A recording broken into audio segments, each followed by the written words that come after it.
of Southern Boy Farm. I'm Kelvin, and today I am going to be planting a second bed of strawberries. Now, these are an ever-bearing variety of strawberry called Albion, and Albion is a hybrid developed out of California that is quite disease resistant, and it's also heat resistant. So while it is good down to zone 4 as far as hardiness, it typically does well in the warmer areas because of that development in their growing. So what I did was I got these bare root strawberries from a company distributing through Home Depot this time, because for some reason this year I ordered bare root strawberries twice on Amazon, and both times they were delayed for weeks, and I just decided to cancel them. So because my thing is, if you don't have it, you don't have it. Don't sell it if you don't have it. Okay? So I finally found these when I ordered a blueberry bush on the Home Depot website, and then they showed me these as strawberries that could be grown down here. I went and did my little quick research on it and said, okay, we'll give it a whirl. So they came about 3 weeks ago, and I took them because I didn't have time, and then we got all of that rain earlier this week, what CNN called that once in a 1,000-year rain, and there was no time to be planting out here because still have areas in downtown Fort Lauderdale that have quite a bit of water left in them.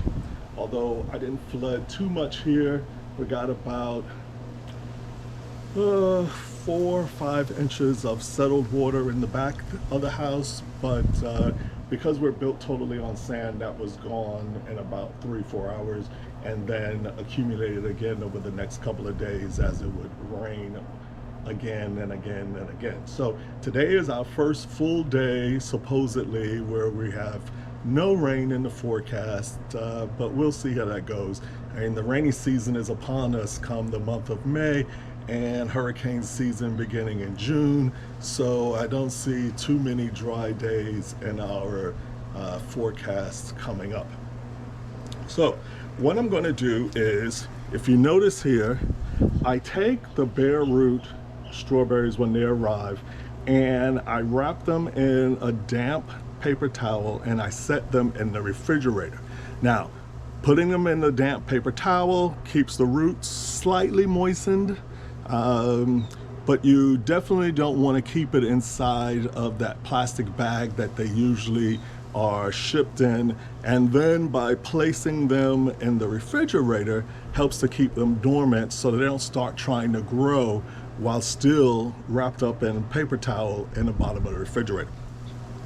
So I'm going to gently tease away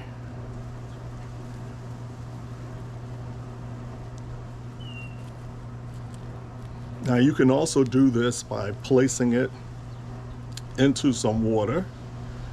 And now that I can see the rubber band, I'll go ahead and pull that off. Okay, so now, I don't even remember how many it was supposed to come with. I think it was like 10. So there's 1.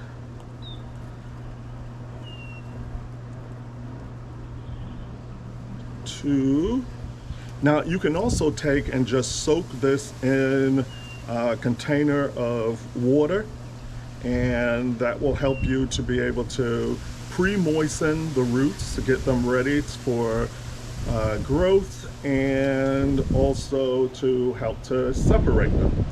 But I'm going to do that here in a moment as we begin to talk about the Albion strawberry.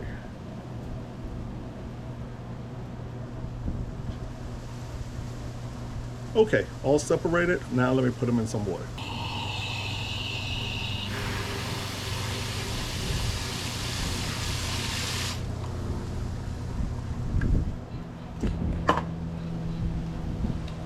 Okay, so the Albion strawberry will get to be about 12 inches high, and it will spread about 12 to 24 inches. So you want to make sure you give it a little more room than your average strawberry varieties. In addition, Albion strawberries don't do a lot of runners. They do get some, but they don't get as many as a lot of the other ever-bearing strawberries.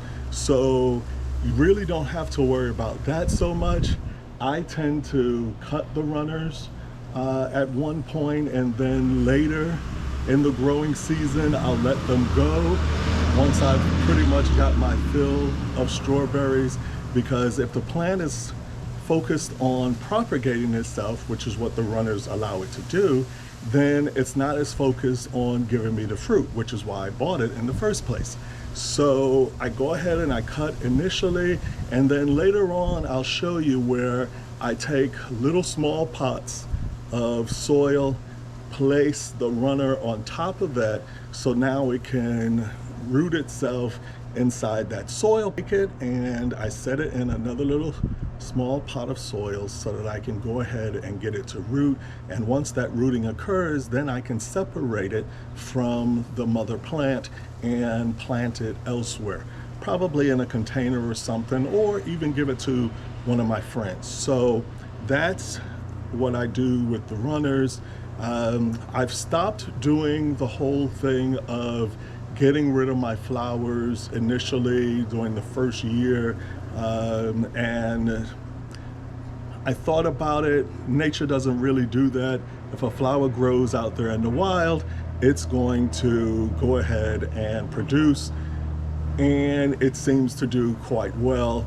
I'm of that notion now, to where if a plant produces immediately, I let it produce.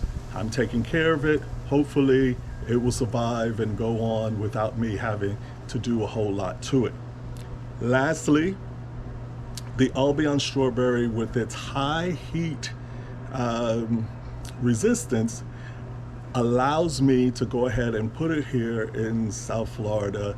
Also, it has a high humidity tolerance, so during the summertime when it's raining like almost every day and the humidity is upwards of upper 80s to 90s percentage wise in humidity, plus temperatures in the mid to upper 90s, I'm hoping that these plants will survive so that I can have strawberries again next year and for a couple of years to come.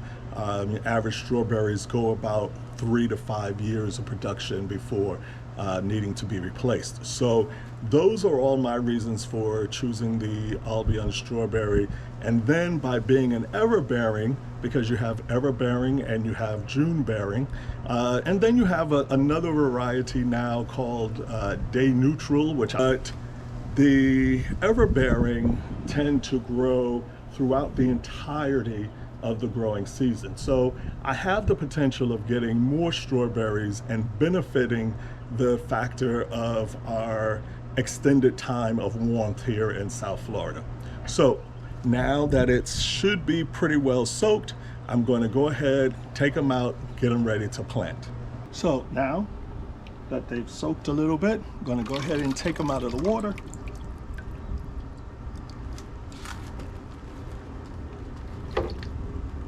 And they've got really long roots right now, and typically I just go ahead and leave them. Some people go ahead and they snip off a little bit of the ends, but I don't bother with that. It'll be just fine.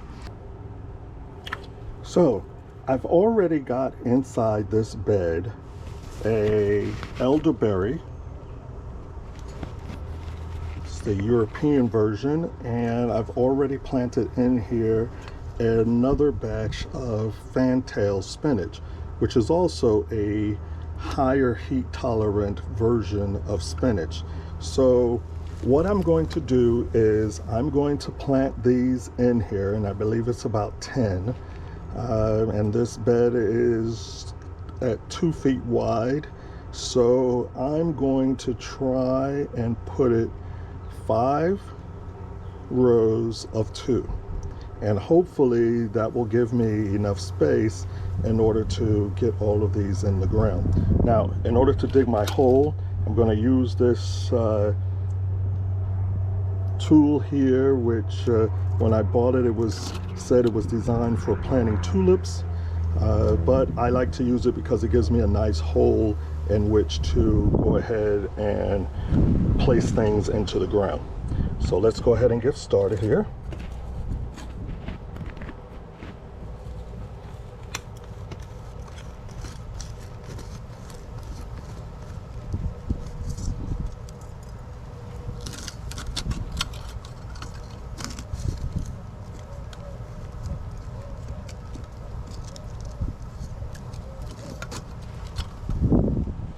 Take one, stick down in there, place the soil back around it. Now I've already taken and put 10, 10, 10 in here, and the top 3 inches of this bed are all compost. So fresh compost for this year. And with that, and planting it right there in the hole. So let me go ahead and get the rest of it done.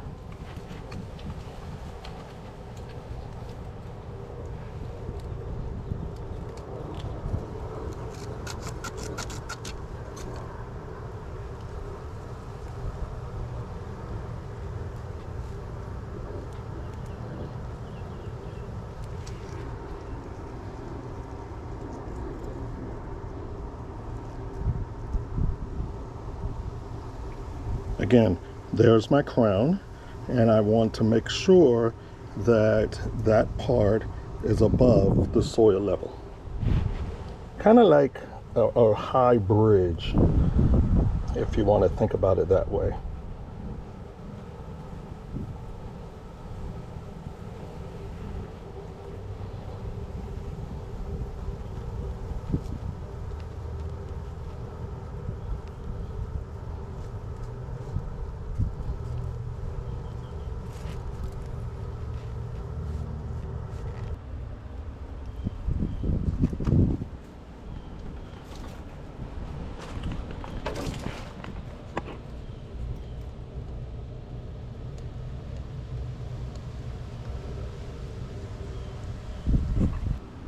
So that's it. They're all in the ground, and we're gonna look forward to harvesting some as early as maybe even June, July this year. So I also wanted to point out that if you don't have space for strawberries in a raised bed or directly in the ground, then you can also take and place them in pots. A lot of people place them in those standing plant towers, or you can put them in a hanging basket. So long as you've got about 6 or so inches of space for the roots, because they don't have like a big tap root or anything like that. So most of their roots are pretty surface bound, meaning they don't go down so far, and you'll be able to harvest strawberries for yourself. So I'm going to go ahead, I'm going to get these well watered in like we're supposed to do. And until the next time, love yourself, love everybody around you, cost you nothing, and it'll mean so much. Hope you enjoyed this video. Give it a thumbs up. If you haven't subscribed yet, think about subscribing. And until the next time, bye.